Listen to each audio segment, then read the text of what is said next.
In this beginner-friendly tutorial, I'll show you how to paint and illustrate the September birth flower, the aster, in two completely different ways.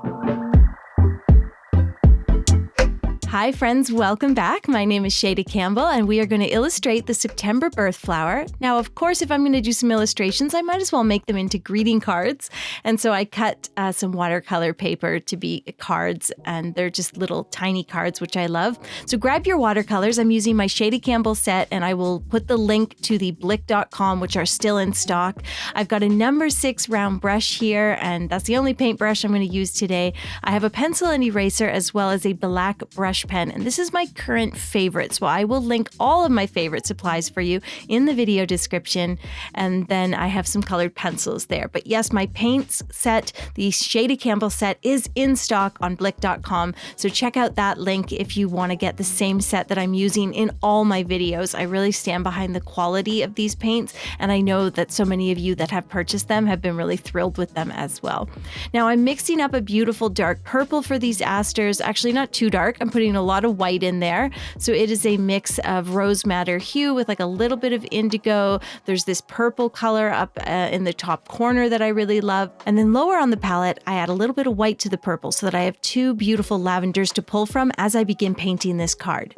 My approach to the first card is going to be really free and loose, especially with the paint, because we'll add a little more structure and detail with the colored pencils. So I'm just beginning by painting or almost drawing with the brush a little circle, and then you can see me going around and doing these very perfectly imperfect petals, a whole wheel of them. And yeah, it can be a little messy. That's okay. Let's add a little white so we can create asters that are slightly different colors. And if you think a worksheet would be helpful in this painting process, head over to Patreon to grab that. It's just $3 a month to join, or $36 for an entire year of bonus content. Save 50% during our fall sale. Head over to patreon.com/Shayda Campbell and use the code on the screen to save big and join our creative community.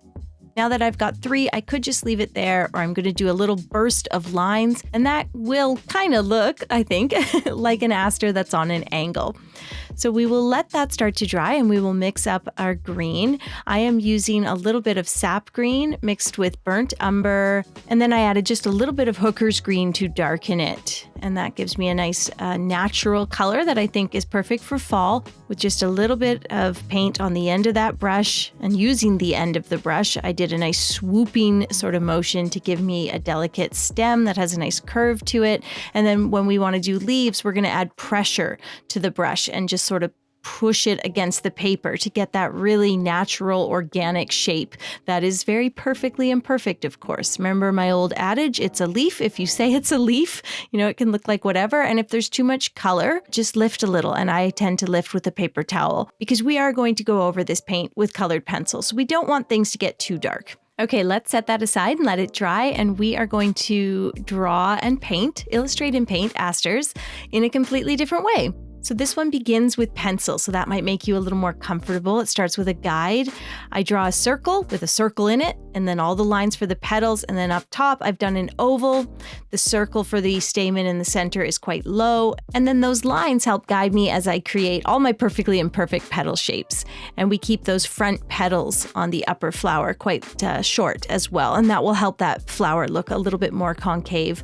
And I'm going to come down here and just do the same curving stem as I did on the other card.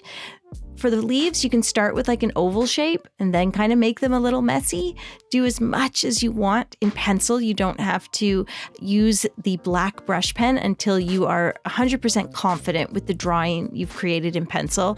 I usually bring in the pen early and I just sort of play around. For the aster, because the petals are so teeny tiny, I did make this maybe a little bit more daisy-like. That was just the direction I went in today. But you could even just do thin lines for the aster petals, and then of course leave lots of space between them for adding color, either with marker or paint or whatever you like. I want to make sure these leaves look a little bit ragged. I want to thicken up the stem, and then I want to add a little bit more black pen to the base of each leaf or the bottom of each leaf to make this look more illustrative and sophisticated.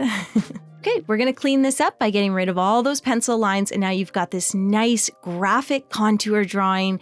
The pen is waterproof, so you can begin to add watercolor, and you can grab those same paints that you already mixed up. You've got beautiful purple and green ready to go, and I'm using quite a light purple to color in my drawing. And I always say, just try to make it look like you don't know how to use a coloring book. Like it's not going to go perfectly within the lines. Leave lots of negative space and white paper showing through. And the reason I do that is because it will look like highlights, and it creates a beautiful illustration that has a whimsical nature and a lot of levity, and it just looks cool. You can mix up a dark yellow. This is just Naples yellow with a hint of burnt umber. Put a little in the center, and then you could totally be done. I think it looks great. I just darkened up my paint with a little bit more indigo, or you can use ultramarine, darkened up the purple, I should say, and did a few little lines at the center of each flower. I needed a titch more black pen there, and then I was done. So that is the first card complete. For that one, obviously, you're starting with your sketch, and then you add just a splash of color with the paint. For this one, the second card, or the first card, I should say, we've begun with this really loose painting, and now we want to add the structure on top using a bit of colored pencil. And so I'm reaching for like a dark or sort of medium purple, and we're just doing those sketchy lines at the center of the flower. You can also outline the petals. I just wanted this one to look really free. I wanted to keep sort of some of that whimsical nature and keep the looseness of it. So I did these messy lines, and I think it looks really pretty. We'll use a colored pencil, sort of a medium brown, to do the center. And then I did a little bit more purple. But then it was on to adding some nice veining lines to the leaves. I didn't want to use a green that was too cool, so I'm reaching for like a dark olive green here and doing these really playful, messy veining lines on each leaf. So start with a line down the center and then just do lines going out to each side. You can darken up the stems, add a line there or at the base of the flowers. But that is our first aster. It doesn't really matter. There's two different ones. They're both complete. They're both finished, and I equally like both. And if you think a worksheet would be helpful in this painting process, head over to Patreon to grab that. It's just $3 a month to join. But right now, everything is on sale. You can save 50% during our fall sale. Head over to patreon.com/Shayda Campbell and use the code on the screen to save big and join our creative community. Thank you for watching. Hit that subscribe button, and I will see you soon with a new tutorial.